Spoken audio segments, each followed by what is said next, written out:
The Xbox Developer Direct happened yesterday, and I thought they did an incredible job.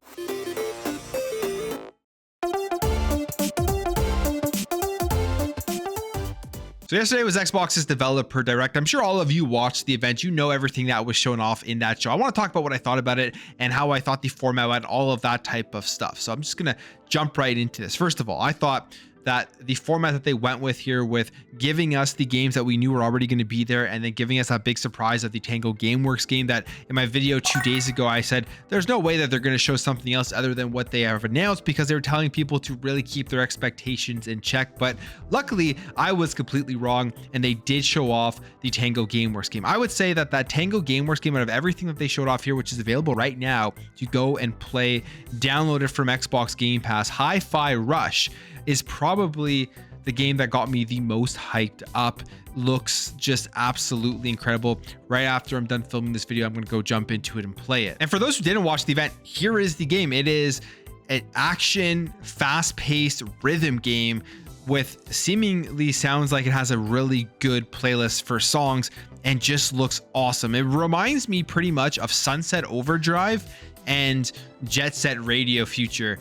Jet Set Radio, those games combined into one just awesome looking cool game. I love these styles of graphics. I love the colors. I love the shell shadedness of it. I was actually super excited when they showed this off. It actually made me stand up like, whoa, what's this? I want to play this game right now. And luckily they announced that you could go ahead and play it on Game Pass. So that was awesome. I think this was, for a lot of people, the highlight of the show, which is saying a lot for how good this show was, because this, a brand new game that they showed off and announced, and it came out of nowhere. People had no expectations for it, and then they went on and they showed off a bunch of other great things. So obviously Minecraft Legends was, I think, the first game that they showed off at this event, and they went in depth on the PvP part of this game. So there is obviously a story and a single player component to Minecraft Legends. It's an RTS game. It's different than Minecraft Dungeons, which I thought was a great game. I thought they did a good job with it. This is more building, strategy, all of that type of stuff, and they looks really cool from what we're going to be able to play from it, from the deep dive in the single player component from a video that they showed off a while ago.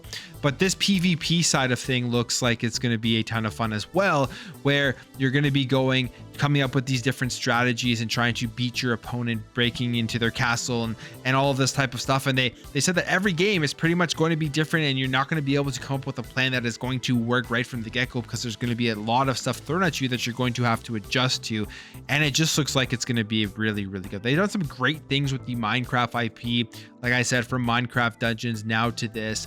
And this game right now, based off of what they have shown, not only from the single player stuff, but from the PvP side of stuff, is a game that I'm extremely excited for, and a game that I'm going to want to play right when it comes out. And luckily, they announced that the release date for this game is April 18th. So there isn't that long to wait to be able to get your hands on Minecraft Dungeons. Next, we have Forza Motorsport. Now, Forza Motorsport, I mean, you take one look at this game. It looks like it's going to be the best looking game graphically, probably coming out this year, probably out for a while. Like, that's how realistic and how amazing the graphics look so far on Forza Motorsport. And you take that, you compare it to Gran Turismo 7, and I think this game is going to blow it away in pretty much every aspect. Now, we'll see when the games come out. There's going to be tons of comparisons, and I could be completely wrong, but Forza Turn 10, they really never disappoint with the games that they release, and they've had a bunch of years now to be able to make this game. And what they showed off at this event has people's hopes extremely high. Now, the biggest controversy thing, I would say, it's not really even a controversy, but the biggest complaint from this showcase was the fact that they didn't give a release date for Forza Motorsport. They just said that it is coming in 2023, which has a lot of people thinking that it may be pushed away and it may be delayed. We have Jason Ronald here tweeting out that Forza Motorsport will blow you away later this year. The game is a technical marvel, and that Turn 10 Studios continually advances the state of the art and pushes the boundaries of what is possible. The thing people are focusing on here is later this year. Forza Motorsport was a game that was supposed to be coming out within the first 6 months of the year, but the fact that they didn't give a release date at this event has people questioning whether that is going to happen or not. There is the Forza monthly event today, which they may give a release date there, but if they don't, then we're just gonna have to wait until we get a release date for it. Now, next up, we have the Elder Scrolls Online, and this was pretty cool. I played the Elder Scrolls Online way back on the Xbox One, and they showed off just some of the new areas, or the new area that's coming with the new expansion, which is a part of Morrowind that has never been played before.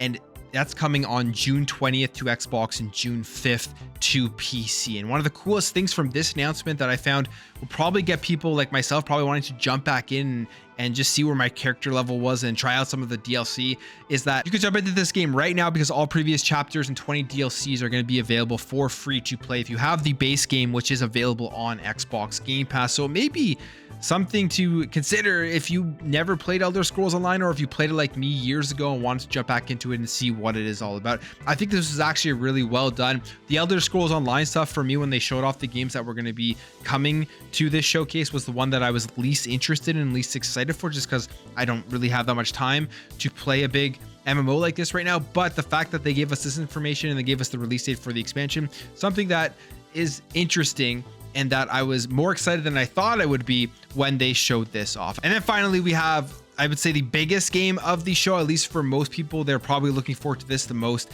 and that is Redfall. We got another deep dive gameplay going over missions, how you're going to take out enemies in different ways. Kind of looks like there's horror elements when you're going into a house that's pitch black. So looks like it could be pretty scary. There's stealth, and you're gonna have to use your gadgets and different strategies in order to make sure that you are completing these missions and getting through them without dying. And I think if you go rewatch this trailer in 4K, because if you were watching it in like 1080p or something, it doesn't do it justice. Game looks great. The game looks like it is going to be a ton of fun, and I can't wait to get my hands on Redfall. I love the different atmospheres that they showed off here, whether you can see here going into the house or you're out about walking around. Just looks like it's going to be a great fun game, and probably co-op, playing with friends with all of the different styles and all of the different characters and their different abilities is going to be the optimal way to play it. But you definitely can play this game completely solo, as they do mention. And the thing people were looking for the most on Redfall is the release date. We did get it. It's May 2nd, 2023, and there will be two versions of the game: the Bite Back edition, which is edition that you get extra stuff like DLC and cosmetics and everything, and then there's obviously the base game on Xbox Game Pass. But there is no mention of early access or anything with that Bite Back edition, which is what I thought there would be. I thought they would make it the exact same as the Forza Horizon Premium Edition, or Forza Horizon 5 Premium Edition, when that launched, where a lot of people wanted to just jump in and play early. That isn't the case here, but May 2nd, it is coming to Xbox Game Pass and as a first-party Xbox exclusive. So that's everything that they showed off, and this was a smaller format of a show. It was more like the PlayStation shows and the Nintendo shows, where smaller, shorter, they go through just a small amount of games and give you more information on them. And I thought Xbox probably did it better than both PlayStation and Nintendo with the Nintendo Direct and the PlayStation State of Play. It was really well done. I love how they were actually in these studios, and you could see like pictures and videos of them walking through, and the developers were talking directly to us.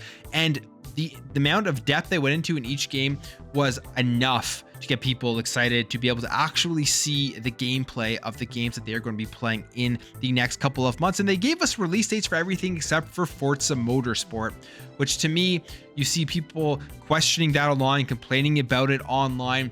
And hey, this game may get delayed past the first 6 months, but it's expected to be coming out before the end of June.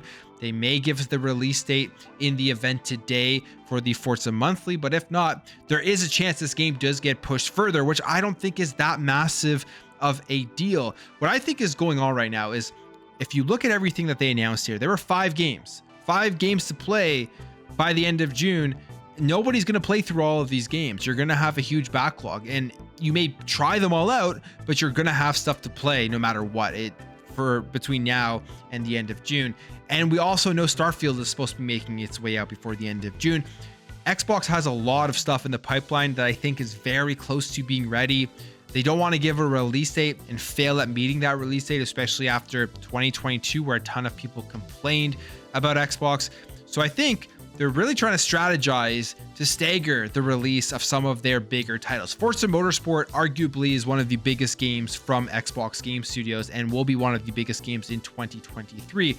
But if you're releasing Forza Motorsport and then a couple weeks later you're also releasing Starfield, may want to spread those out. So maybe they're trying to hold off on giving the release date for their bigger games so that they have a optimal schedule, so that there isn't a big lag and a big gap between big releases for Xbox and for Xbox Game Pass. But all in all, like I said, I thought it was a great show, and I hope they do more stuff like this. I much rather shows like this that are shorter in length, more in depth. We don't waste time with hosts and stuff and doing monologues and jokes and all that type of stuff. Just show us the games. That's what we want to see. We want to see the gameplay, and we want to see the dates that these games are coming. But that's it for me, guys. Let me know your thoughts and what you thought the highlight was of the Xbox and Bethesda Developer Direct. If you enjoyed this video, hit that thumbs up button. If you're new here, hit that subscribe button. Thank you for watching. Thank you for your support. I'll catch you in the next video.